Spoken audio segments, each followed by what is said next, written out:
Standing here at the doors of the narthex to begin this section of the liturgy because the first prayers that are said following the sermon are the prayers for the catechumens specifically.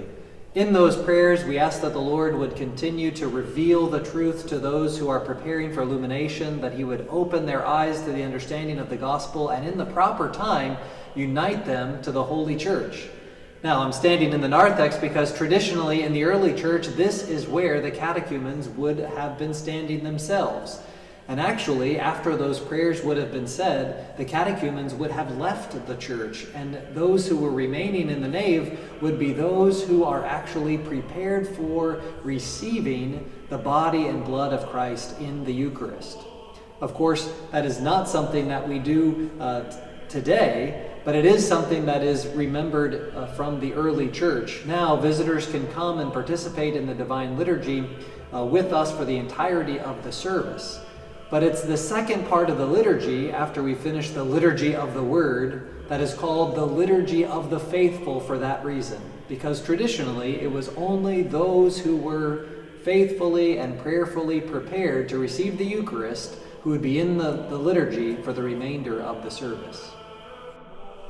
After the litany of the catechumens, there seems to be a flurry of activity that happens in the altar to prepare for the great entrance. The first thing that the priest does is that he lifts up the gospel book and places it in front of the tabernacle in a manner that makes room for the opening up of the cloth that is underneath. In fact, there are two cloths that are underneath the gospel book. The first deep red cloth is called the aileton, and that cloth is specifically there to protect the one that is inside it, because the one that is inside it is extraordinarily important for a number of reasons. That one is called the antimension. Every single church has an antimension. The word itself helps us to understand why. It literally means instead of the table. In the early church, the Eucharist was celebrated on a table that was consecrated by the bishop, and the bishop was present. The antimension would be used if the bishop was not present and if that holy table itself was not consecrated. And it has become the common practice then for all churches to have this antimension, because we celebrate the liturgy on the holy table, which is consecrated, without the presence of the bishop.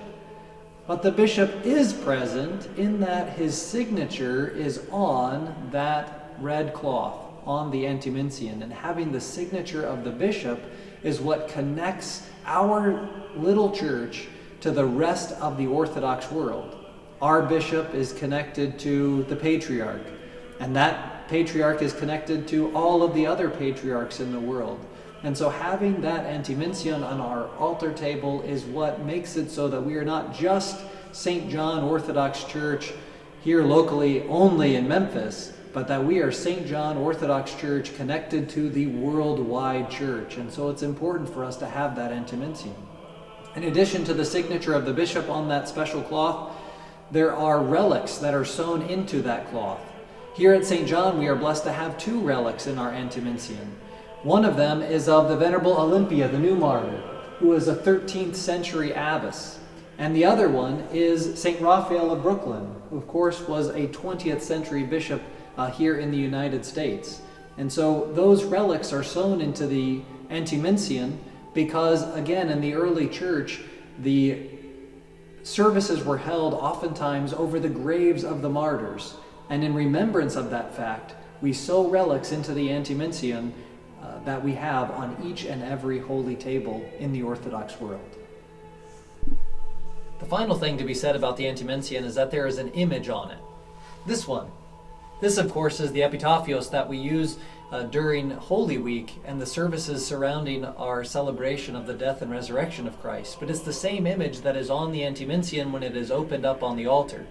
And just like here, on the one on the altar, it says, "The noble Joseph, taking down thy most pure body from the tree, did wrap it in clean linen with sweet spices, and he laid it in a new tomb." This particular image is on the antimension for a couple of reasons. First of all, it's an icon of Christ being taken down from the cross and prepared for burial.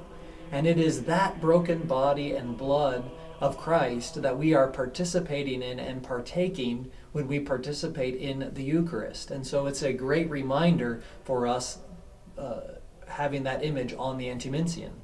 The second is, as I mentioned, in the early church, the early altar tables and churches were built over the graves of the martyrs. And every single martyr is in witness and honor of Christ and his death and his resurrection.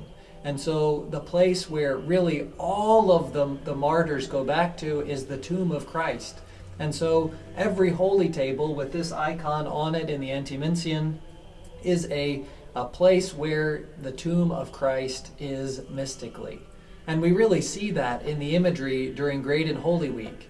At the very end of the service on Holy Friday night, after the singing of the Lamentations, and when after we process outside with the bier, the priest will take up the epitaphios. He'll circle around the bier 3 times and enter into the holy place and place this image on the altar table where it will stay until the Feast of the Ascension.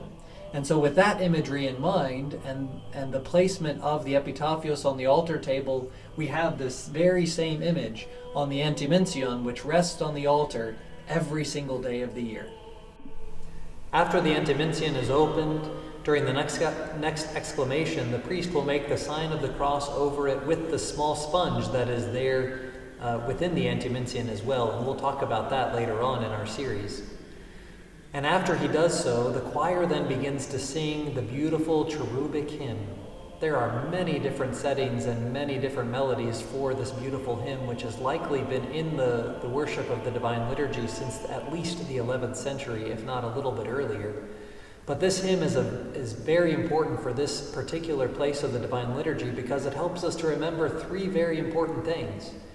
First, it reminds us that we are surrounded by the angels. And in fact, not only are we surrounded by the angels, but we ourselves are doing an angelic act by singing the thrice holy hymn, Holy, Holy, Holy, Lord of Hosts.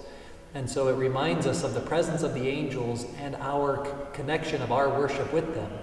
The second thing is that it reminds us that as we are preparing to make our offering to the Lord, that it's best for us to lay aside all of the other things that we're thinking about, all of the other cares that might be happening outside of the church. For the next little bit of time of our life, it is best to put them away so that we can focus on doing the most important thing that we ever do, which is to make our offering to God and have God respond to us in the great, very powerful way that he does in the Divine Liturgy. And finally, the cherubic hymn also reminds us that Christ himself is present with us in the Divine Liturgy, that it is he who will be brought into the holy place, who is offered on the holy table, and who actually himself makes that offering on the holy table. And all of this is happening during that singing. Those reminders are given to us during the singing of the cherubic hymn. While the beautiful cherubic hymn is being sung, the priest is doing a lot of other things in order to prepare himself specifically for the great entrance and making the offering on behalf of the people. He begins by praying a very beautiful prayer, asking God to overlook his unworthiness and give him the grace and the strength to be able to make the offering on behalf of the people. But in a very profound statement, he actually states the reality that ultimately it isn't he who is making the offering, but is Christ himself who is making the offering. Christ stands as the high priest. And not only is Christ standing as the high priest making the offering, Christ is also offering himself upon the altar table as well, which is what we are celebrating in every single Divine Liturgy. After praying that prayer, the priest will then extend his arms in the air and say the cherubic hymn himself 3 times, making a low bow in front of the altar after each recitation of the cherubic hymn.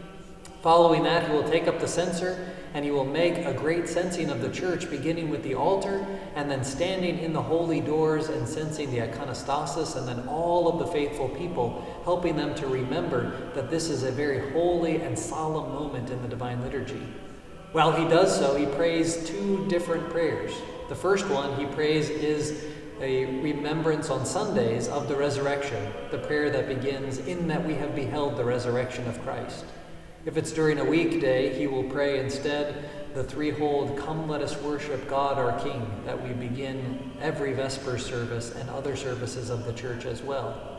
After reciting either "In that we have beheld the resurrection" or "Come, let us worship," the priest will then say to himself Psalm 50 as he continues to repent and he continues to ask God for grace and strength to be able to make the offering that is acceptable to God, which, as the psalm says, is a broken spirit, a broken and contrite heart God will not despise. After doing all of this preparation, he is finally able and ready to make that holy offering.